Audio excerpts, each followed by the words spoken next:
Hello friends, welcome to my channel Aru cook Gujarati. આજે હું તમારી સાથે શેર કરીશ ગ્રેવીવાળા રીંગણ બટેટાના શાકની રેસીપી. આ શાક ટેસ્ટમાં ખૂબ જ સારું લાગે છે. ગમે ત્યારે બનાવીને ખાઈ શકો છો અને તેને મહેમાનોમાં પણ સર્વ કરી શકો છો. તો બિલકુલ રીંગણ ભરવાની ઝંઝટ વગર આ શાક એકદમ ફટાફટ રેડી થઈ જાય છે અને ટેસ્ટમાં ખૂબ જ સારું લાગે છે. તો ચાલો બનાવી લઈએ. ફ્રેન્ડ્સ, જો તમને મારી રેસીપીના વિડીયો જોવા ગમતા હોય તો વિડીયોને લાઇક અને વધુને વધુ શેર કરજો. ચેનલ પર નવા હોય તો ચેનલને સબસ્ક્રાઈબ કરી દેજો. તો ગ્રેવીવાળા રીંગણ બટેટાનું શાક બનાવવા માટે સૌથી પહેલાં મિક્સર જાર લઈ લઈએ. હવે તેમાં 2 ચમચી જેટલા સિંગદાણા, 1 ચમચી ડાળિયાની દાળ, 1 ચમચી તલ, 1 ચમચી આખા ધાણા અને 1 ચમચી વરિયાળી નાખીશું. હવે મિક્સર જારનું ઢાંકણ બંધ કરી મિક્સર ચાલુ બંધ કરતાં તેને ક્રશ કરી લઈએ. તો મેં આ રીતે ક્રશ કરી લીધું છે. હવે તેને થોડી વાર સાઈડમાં મૂકી દઈએ.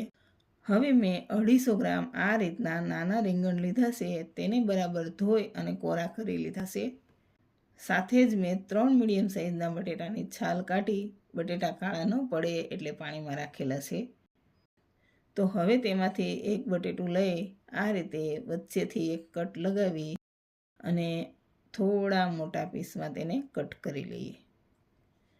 તો આપણે બાકીના બીજા બટેટા પણ આ રીતે કટ કરી લઈએ. તો અહીં મેં બધા જ બટેટા કટ કરી લીધા છે. હવે તેને બાઉલમાં લઈ એકવાર પાણીથી ધોઈ લઈએ એટલે તેમાં રહેલો સ્ટાર્ચ નીકળી જાય. તો મેં બટેટાને એકવાર ધોઈ અને બાઉલમાં આ રીતે પાણીમાં રાખેલા છે એટલે બટેટા કાળા ન પડે. હવે આપણે લીધેલા રીંગણમાંથી એક રીંગણ લઈ તેના ડીટિયા પાસેનો ભાગ કાઢી લઈએ અને વચ્ચેથી એક કટ લગાવી બીજી સામેની બાજુથી કટ લગાવીશું અને રીંગણને આ રીતે 4 ભાગમાં કટ કરી લઈએ. તો અહીં મેં નાના રીંગણ લીધેલા છે એટલે હું તેને આ રીતે 4 ભાગમાં કટ કરી રહી છું. તો આ રીતે બીજા બધા રીંગણ પણ કટ કરી લઈએ અને રીંગણ કાળા ન પડે એટલે તેને બાઉલમાં પાણીમાં રાખી દઈએ. હવે મીડિયમ ફ્લેમ પર પેન ગરમ કરવા મૂકી તેમાં 1.5 ચમચા જેટલું તેલ નાખીશું. તેલ થોડું ગરમ થાય એટલે 1 ચપટી જેટલી હિંગ નાખીશું અને તેમાં આપણે કટ કરેલા બટેટા નાખીશું. તો તેને ચલાવતા રહી થોડી વાર બટેટા થોડા કૂક થાય ત્યાં સુધી થવા દઈએ. બટેટાને કૂક થવામાં થોડો સમય લાગે છે એટલે આપણે તેને પહેલાં આ રીતે ગ્લાસ થોડી વાર સાંતળી લેવાના.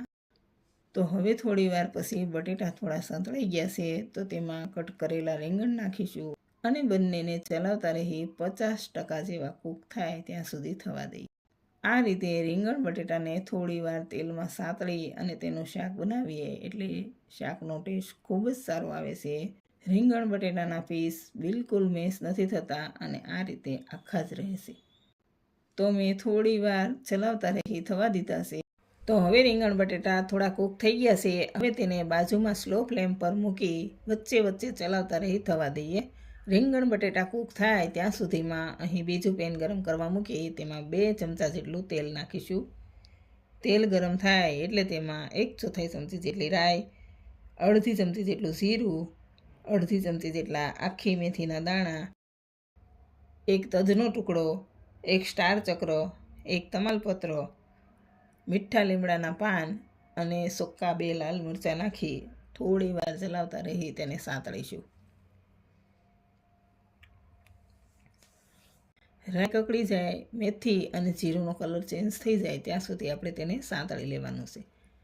તો મસાલા થોડા સાંતળી જાય એટલે તેમાં 1/4 ચમચી જેટલી હિંગ નાખી તેને પણ એકવાર ચલાવી લઈએ. હવે તેમાં 1 મોટા ટામેટાના આ રીતે મોટા ટુકડા કરી અને એડ કરીશું. તેને પણ ચલાવતા રહી ટામેટાં થોડા સોફ્ટ થાય ત્યાં સુધી થવા દઈએ. તો થોડી વાર ચલાવતા રહી ટામેટાને થવા દીધા છે. ટામેટાને ઓવરકૂક નથી કરવાના, માત્ર થોડા કૂક થાય ત્યાં સુધી જ થવા દેવાના છે. હવે તેમાં આપણે પીસીને તૈયાર કરેલો મસાલો નાખી તેને પણ સારી રીતે મિક્સ કરીશું અને થોડી વાર ચલાવતા રહી થવા દઈએ. તો હવે થોડી વાર પછી મસાલા નાખીશું. તો 2 ચમચી કશ્મીરી લાલ મરચું પાવડર, 1 ચમચી ધાણા જીરું, 1/2 ચમચી હળદર અને થોડું પાણી નાખી બધું જ બરાબર મિક્સ કરી લઈએ. તો મસાલા બળે નહીં એટલે આપણે થોડું પાણી નાખી આ રીતે મિક્સ કરી લેવાનું. તો બધું જ સારી રીતે મિક્સ થઈ ગયું છે. હવે તેમાં 2 કપ જેટલું પાણી નાખીશું. પહેલાં 1 કપ જેટલું પાણી નાખી તેને બરાબર મિક્સ કરી લઈએ.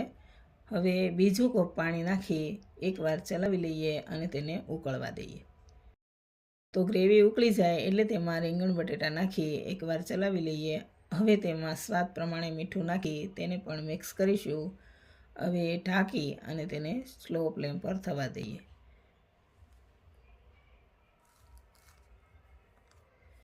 તો મેં સ્લો ફ્લેમ પર 20 મિનિટ જેવું થવા દીધું છે. હવે ખોલીને જોઈ લઈએ તો શાક એકદમ સરસ ચડી ગયું છે. એક બટેટાને આ રીતે ચપ્પુ વડે કટ કરીને જોઈ લઈએ તો બટેટું એકદમ સરસ કૂક થઈ ગયું છે.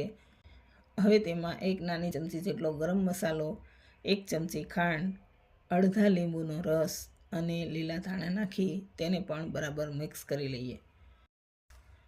તો બધું જ બરાબર મિક્સ કરી ફરી તેને ઢાંકી 1 મિનિટ જેવું થવા દઈએ.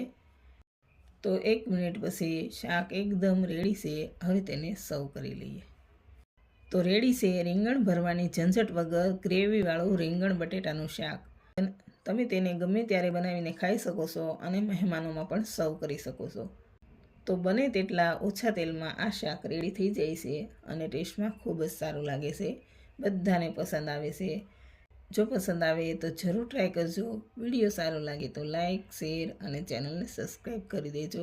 Thanks for watching.